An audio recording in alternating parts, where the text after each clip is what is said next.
Hello and welcome to Money Matters TV. We have an especially exciting program for you today.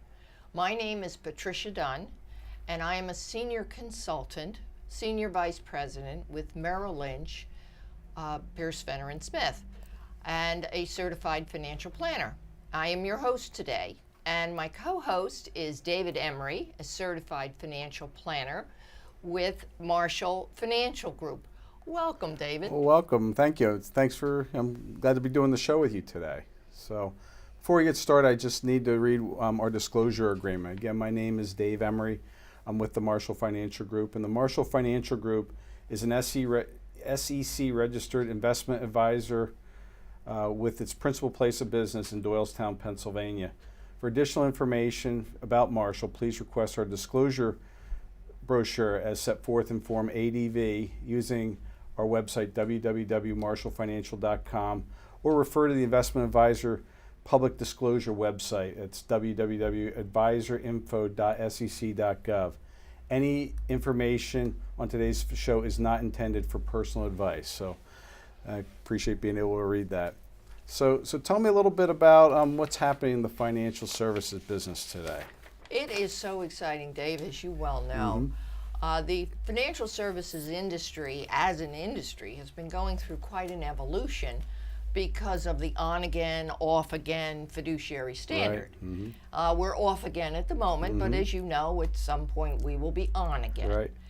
And the industry as a whole has been evolving itself to be ready for the standard when it becomes the standard of practice for how you and I as professionals work with our clients.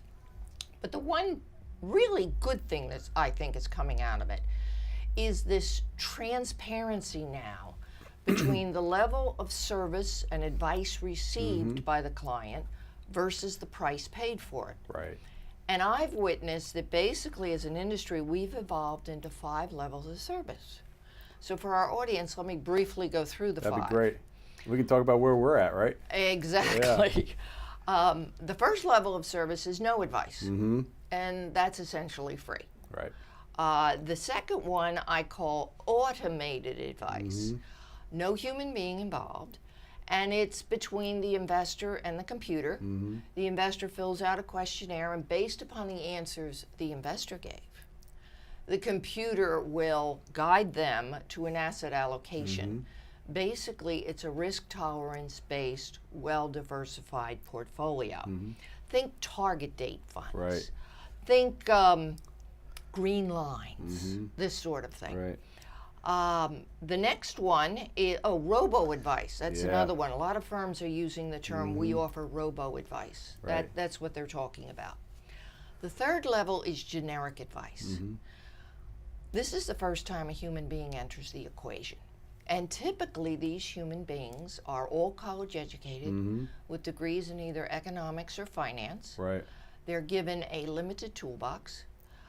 They will help you with core holdings, that is risk tolerance based portfolios, well diversified, but you can ask them a question. They will answer the question. You can ask for advice. They will give you advice, and you can count on getting an annual portfolio review. So, and these people are, they necessarily have a certified financial planning designation or? No, that's level 4. Okay. All right. All right. But the thing I urge people to be careful about with the generic advice is not to confuse 1-800-TALK-TO-A-HUMAN. There's 2 branches. Right. There's the ones that give advice, and then there's the ones that only have product to sell. Good and point. It's, Mr. Customer, we have all these products. What would you like today? Right. They don't give advice. All right. You have to seek out the ones that do.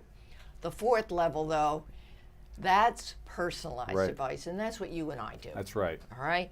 We help the investing public with complex issues.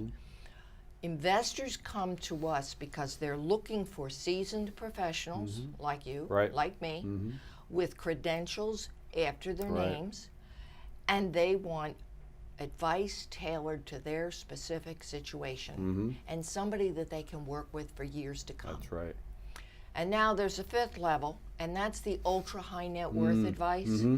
And that's typically for investors with $10 million or more. Right.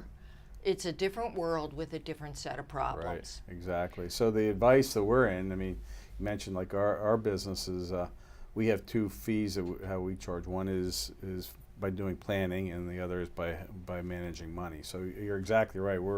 It seems like the industry is going toward full disclosure, where the client doesn't have to try to sort out how their financial professional is getting paid. Exactly. So. Now, I did mention that investors come to us with complex issues. Right. So I thought it might be helpful if you and I kicked back and forth. What are the types of complex issues that people come to us to address? Right. And I thought we'd do it in a David Letterman style. I think that sounds good. Let's do the top 10. I remember him. Okay.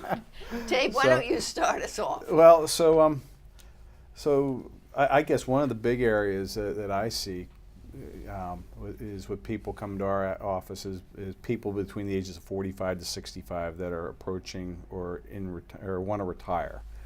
And so one of the big questions I kind of pose to them, which I'll pose to you, the first question when you want to retire, I kind of equate it to a jigsaw puzzle. So when you do a jigsaw puzzle, what's the first step you do?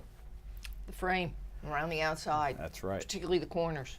Most people say that. But the first, I like to take it back a half a step, and the first step is look at the picture on the box. True.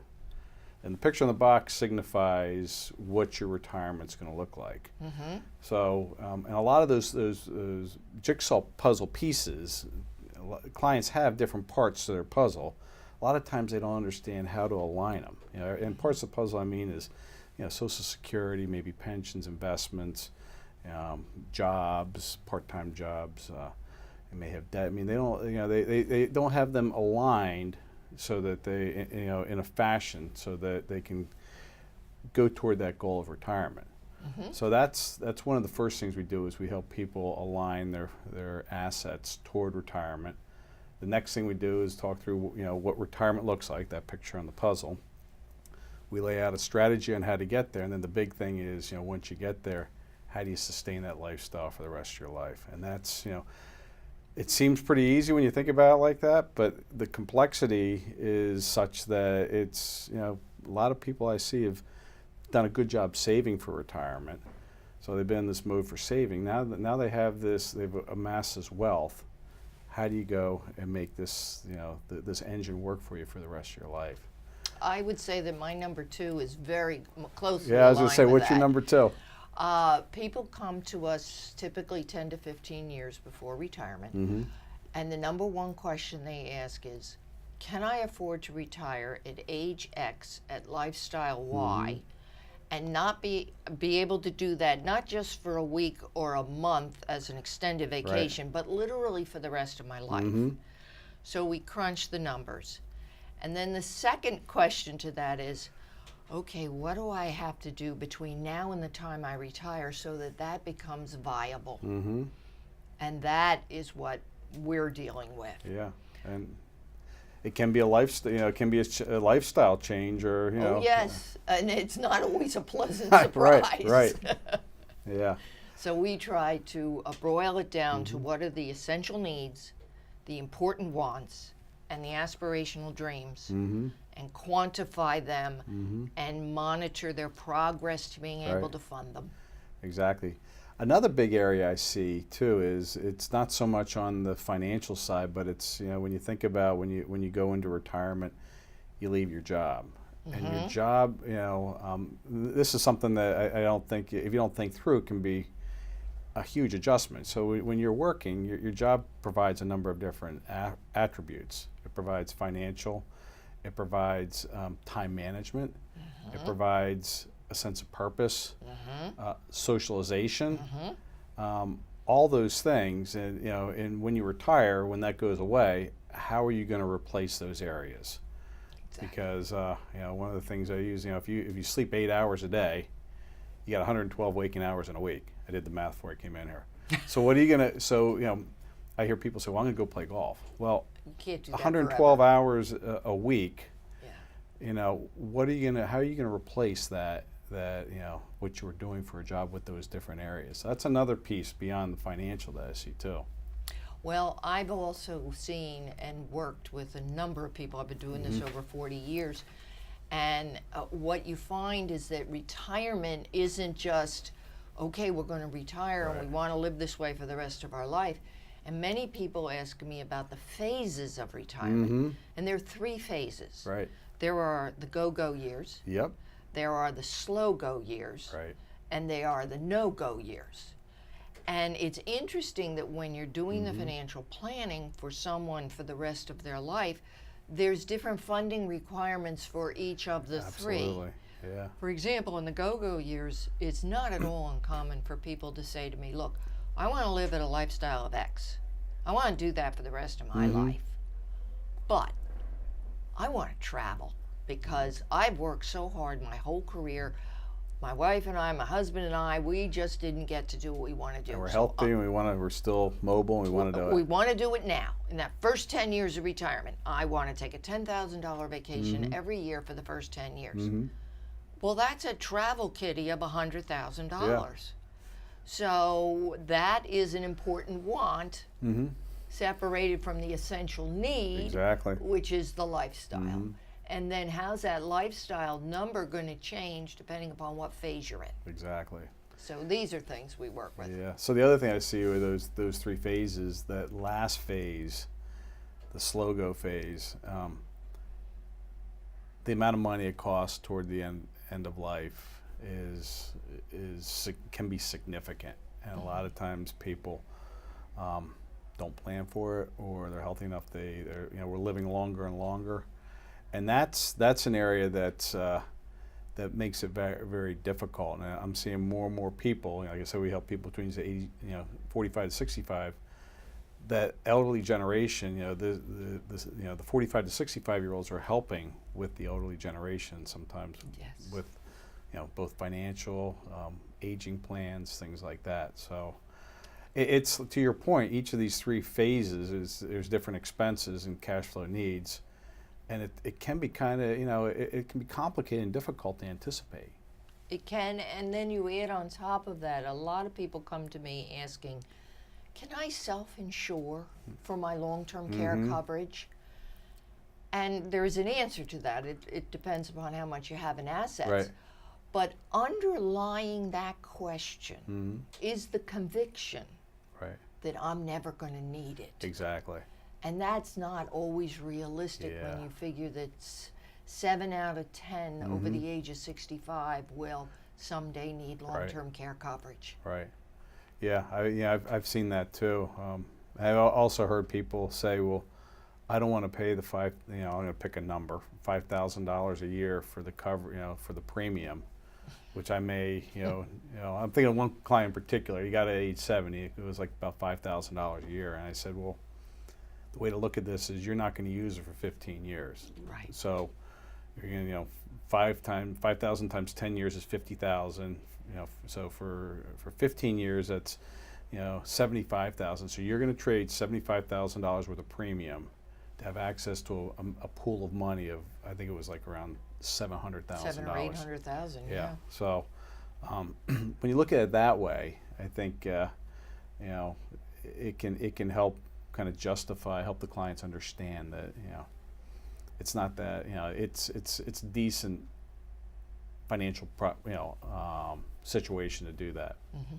So now another area that we're getting a lot of questions on, and people coming to us for, is they're concerned about cognitive decline. Absolutely, it's a huge business. Their assets, and we're doing more and more trust discussions for this. And then in line with that, there's issues with, I'm worried about my spendthrift heirs. I worked hard for this money. Right. I don't want to see it go when I'm gone. Right. Yeah, even the cognitive decline, I mean, even just with clients, I mean, the aging population, it's important to have the conversation with the next generation down. If we're, I'm thinking of one client in particular where dad was slipping and, mom had already passed, and you need to have those conversations and have the, up front, have the permission to talk to the next generation down when you see that. So Well, and then you get into issues like the surviving spouse Mm-hmm. and who's going to protect the surviving spouse. Right. Sometimes it's a life insurance discussion, Mm-hmm. but many times it's I've handled the money in the family our whole married life. Right. And who is my spouse going to turn to if something happens to Right. me? Mm-hmm. And that's where you and I are Right. incredibly important. Right. So let me summarize. We went through 10 We did, pretty quickly. went through quite a few, huh? We bounced around, I know. Basically, people come to myself or to Dave 10 to 15 years before they retire. They see value in consolidating their assets and working with us up to retirement, through retirement, all the way through the 3 phases of retirement. In other words, for the rest of their Right. life. They look for wealth management to create a legacy for them. And when they pass away, typically then their heirs inherit. Then they come to us with what they've accumulated during Right. their career time, and the process starts Right. all over again. Right. So, Dave, are you ready for a viewer question? I absolutely am.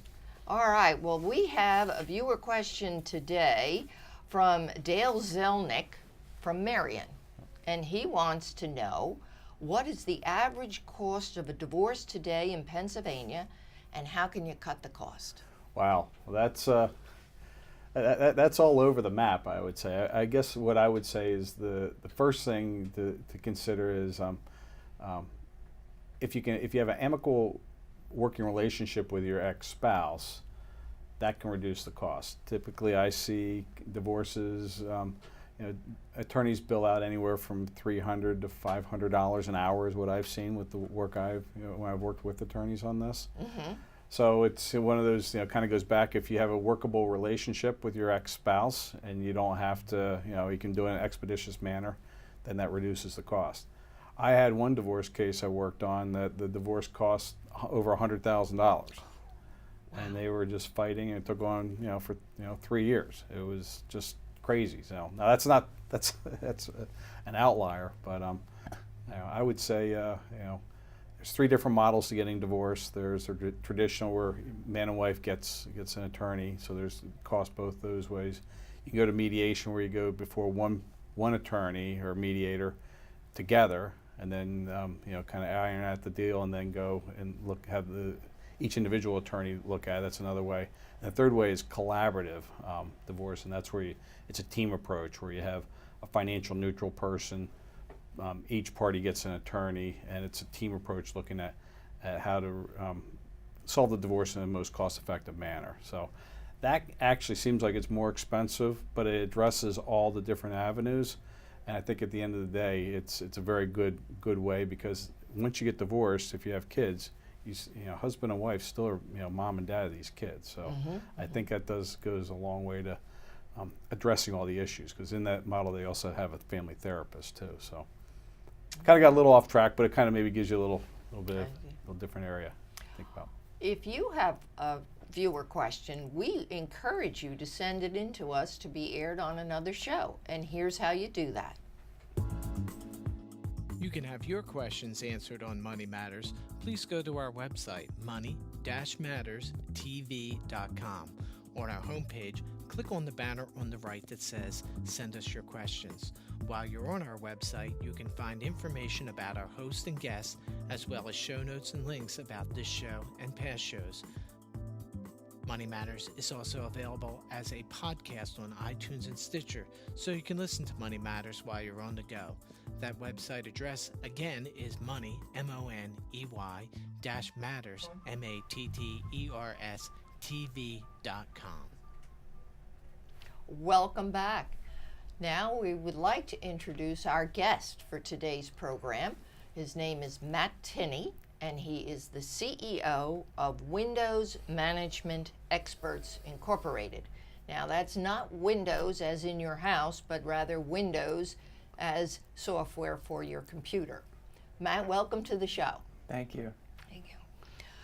We have a number of questions. Why don't you start by giving me, or giving our audience here, an overview of just what your business is. Sure. So thanks for getting out of the way the Windows treatments. Really, it is if you're not in IT, you can really mistaken that to be what we do. So we are actually a Microsoft solution integrator. We have 3 lines of business.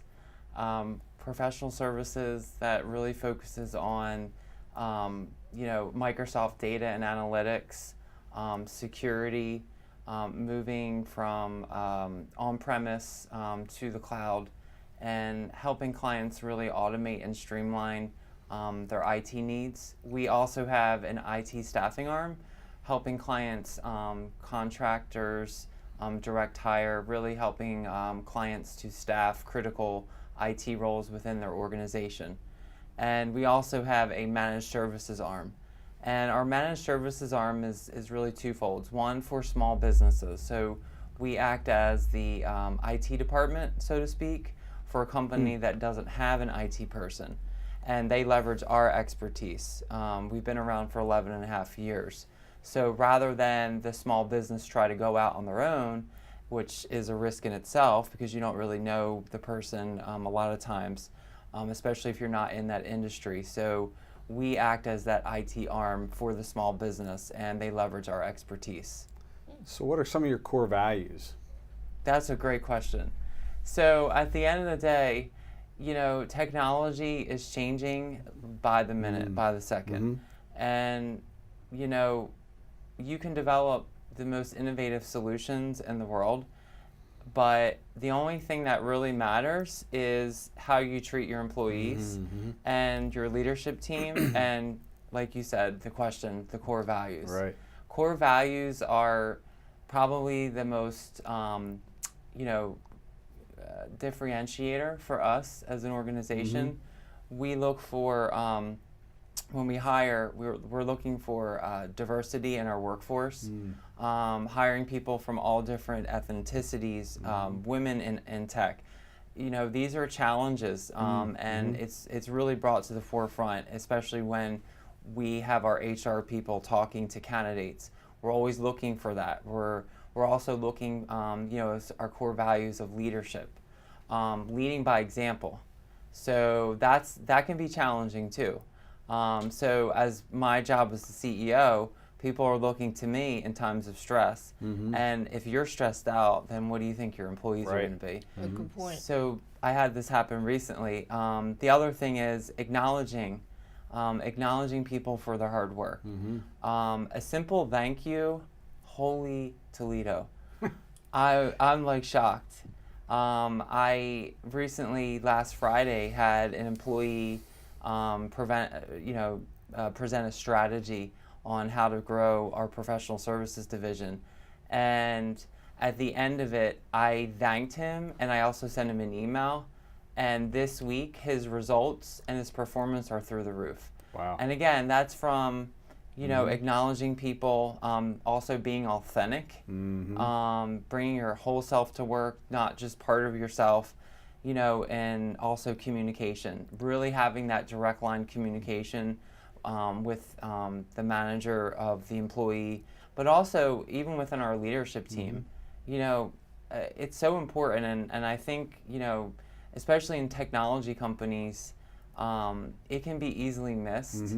Effective communication, using things like, Skype and, Teams, SharePoint, all the technologies that we implement for our clients, we actually use them internally so that we can communicate. We're in 20 states, and so our workforce is remote. We're all over the place. So it's really, really important that as an organization, communication is there. So that's instilled as part of our core values. Now, would you help our listeners, viewers, with the concept of cybersecurity and data privacy? These are so important and such hot topics for business owners today, and a lot of business owners watch this show. So would you speak to that? Yeah, absolutely. So there's a lot of discussions now about cybersecurity. My background, I'm an IT professional. I used to do a lot of the work that we offer our clients. So I did that for about 20 years. And there's one thing that stands out. So cybersecurity is more of a holistic framework, and it's not a technology per se. It's a combination of technology and its people and its process. And if you mirror those three things together, your organization will be better off. Cybersecurity is also not to be confused with AI. I hear this term a lot. Artificial intelligence is not cybersecurity. Right. I'll give you a quick, statistic. So, small businesses are the most prone to cybersecurity risks. Why? Because before you even know it, it takes 2 months for a small business to identify that they've been breached. 2 months? 2 months. Wow. So during that time period, the people are in your organization, they're monitoring everything that's going on in your environment. And you're passing sensitive information. Right. So it's very important that you remain vigilant to the fact that you are one day going to be compromised. So if you approach cybersecurity from that context, and you put in proactive tools, and you have a company like us help you with your proactive security, that's a way to get ahead of it. Cybersecurity is, again, it's a holistic framework. It also is not supposed to be a hindrance to allowing profit to flow and business processes to continue. Data privacy, on the other hand, is really answering the question of how your data is accessed, when it is accessed, and to whom has access to it. Just because I give you access to data doesn't mean that you have the right to share that data with a third party. And that's where we get into the regulatory compliance of data. It's one thing to secure the data, which is what cybersecurity handles, but data privacy dictates who has access, when they have access, and how they have access. All right. Well, we have time only for one last very quick question. Okay. Can you tell me what makes your business stand out when compared to other businesses in the industry? Sure. So one of the things about us is we are for the most part, a B2B business. We actually white label our services under some of the world's largest publicly traded IT services companies. So we are brought in as oftentimes the Microsoft arm of the company. And that basically allows us to quickly go to market. We oftentimes will, I call it dog food. We're always learning the technology, not to be confused with dog food, but literally, like, we are learning the technology before it hits mainstream. Because our customers are expecting us to know the technology, but we know the technology is changing so fast. So oftentimes we get beta previews because we're a Microsoft Gold partner, and Thank you very much. We could spend days listening to this. But I did want to let our listeners know that our next guest coming up is Sterling Wilson, who is the president of Poppy Promos. So that's it for our show for today, but remember, your money matters.